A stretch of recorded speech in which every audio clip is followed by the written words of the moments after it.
Hello again, CandyLab fans. Well, you can hear this rattling around in there. I'm pretty positive it's the surfboard in here because these guys don't really know how to package things like modern products. But anyways, it is nice as paper packaging. It's good for the planet, but at the risk of the damaged product. All right, so there's the blurb about this particular thing. All right, and this is clearly like a classic Range Rover is what inspired this wood cutting here. That's called the Cotswold, and it does meet 2008 safety standards somewhere down here. It talks about all that.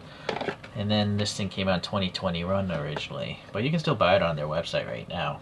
But I had to buy it from a Chinese reseller because I live in Asia. Yep, there we go. That's what I've come to expect. They just use tape, which is stupid. How many other products have you bought just have a little piece of tape holding a product in place, right? Or how is it not this? If this is in a plastic bag, then it won't scratch up as much. But it's just raw wood on wood, so that's just really stupid. Really stupid. All right. Anyways, the surfboard does actually look nice. This beech wood. It's got this white and blue Tampo printing on it. And there's some sort of magnet in here, and I don't even understand how it's in there because there's no indication that this is two pieces. So that's, I don't know. It's really interesting. And then because the paper packaging is literally rubbing against this thing, I can see a bunch of white paint is missing here. It's on the box somewhere. Yeah, I can't tell because it's a white box, but so that's the problem with this paper packaging. Paper is abrasive. It's like sandpaper. So we have a standard tall box because this is an SUV, and you have to flex out the sides and the front a little bit to get this cardboard piece out. All right. So now this is also not plastic treated. So I'm positive there's going to be a bunch of yellow paint on the other side of this cardboard because in shipping it's just moving around and vibrating. But hopefully I'm wrong. I'd rather have a nicer toy and be wrong than be right and have some sort of scratched up thing. So the rubber band is nice. Okay. Yep, there you go. See all that? All that yellow is supposed to be on the toy. But no, it's now just all scratched off, right? And then it makes the toy, look at this.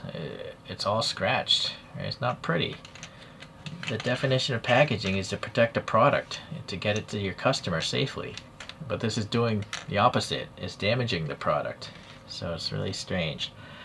This little metal thing I think is for the rubber band of the tow truck that this brand makes. Anyway, if you have a lot number, I can't make any sense of that. And then there's a magnet here if you want to tow one of their trailers. Some extra paint, a little bubble there, is fine.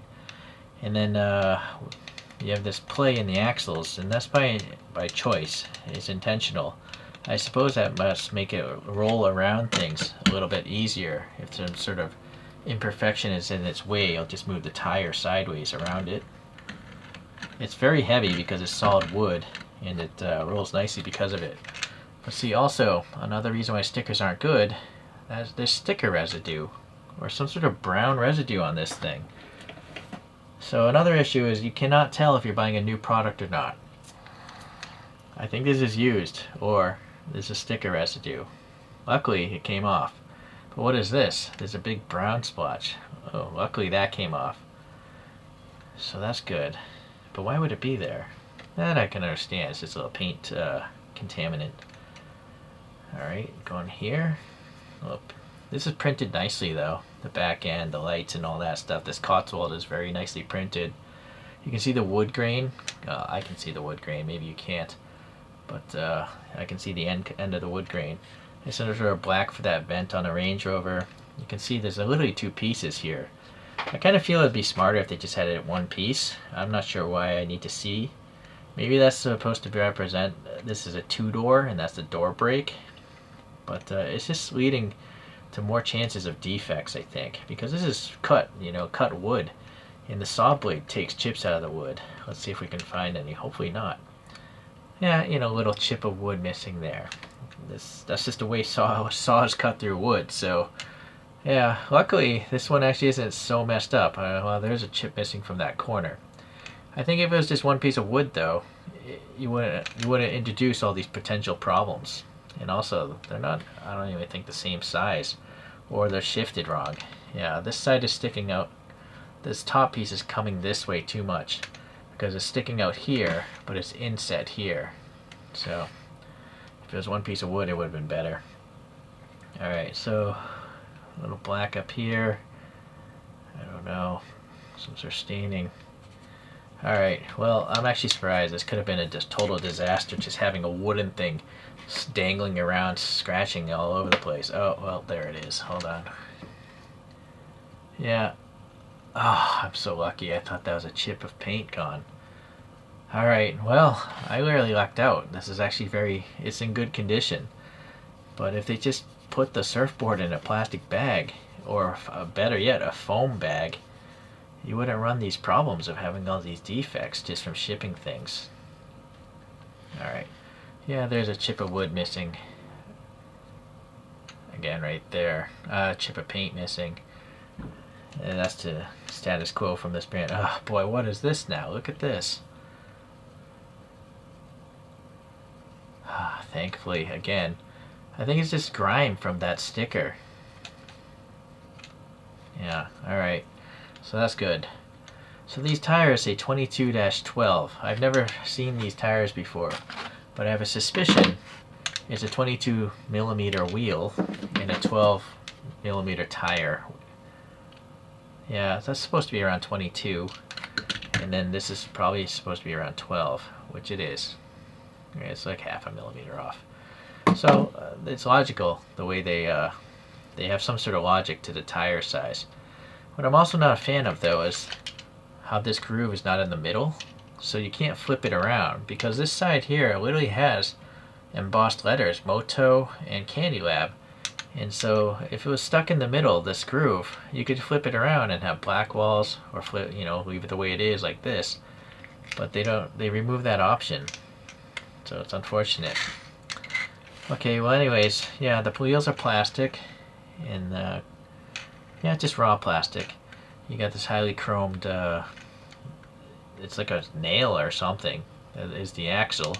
And you got that axle play again. And then you saw me roll it.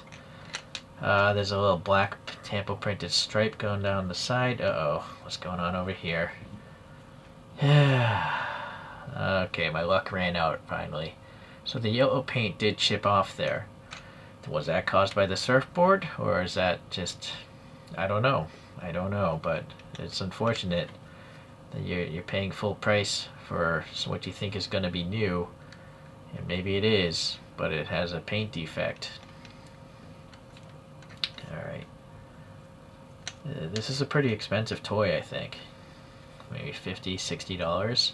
So I wouldn't call that cheap, right? So I would hope that it would have better quality control, but the factory that makes these things for these guys, they're just not very good. Okay, you'll notice the side is canted, so there's actually positive camber on the tire, and that's pretty much in all of them. Almost every CandyLab I've seen has that feature. It's unique, it's interesting. Boy, that is heavy. So heavy I figure we'll weigh it. This could be the heaviest one. Oh, wait a second, I need some sort of thing to put it on. Alright, teared it out. This thing is 337 grams, with the surfboard 349 grams. I don't know, I can't remember, but let me pull out the Drifter X, which is also a Land Rover, a classic Land Rover, but it doesn't come with this. So this is 349, this is 423. No, because it's got this is the heaviest still, the Drifter X, because it's got this steel roof rack. Alright, let's put this thing back on. So yeah, classic Land Rover, and well, still a classic Range Rover. The brands have been around for so long. Got a few other SUVs. The Wanderer, which I feel is like an international harvester, but not sure exactly what inspired that. And that sticker came from a different toy from the brand. And then I have this one called the Runner, and I think the lower body is the same as that, but this has a a two-part cockpit again with a pretty significant gap. And it has a spare tire in the back, whereas the Wanderer does not. Did this have a tire? No, it did not. Okay, but the Drifter X does. Alright, so try to get an idea what the tallest one is. I think this is still, even without the roof rack, I think this is still the tallest of the three. And I can't really measure the length because the two of them have spare tires, so I would say just by obviously the size of the tires and the weight of the vehicle, this is the biggest of all of them. This one has paint chips in it too that no way it could be a used product. It's just there's no way that could be chipped off. It's so close to this steel thing, and it's also on the back here. There's just no way that could be damaged by some previous owner. I think it's just literally a paint problem from the factory.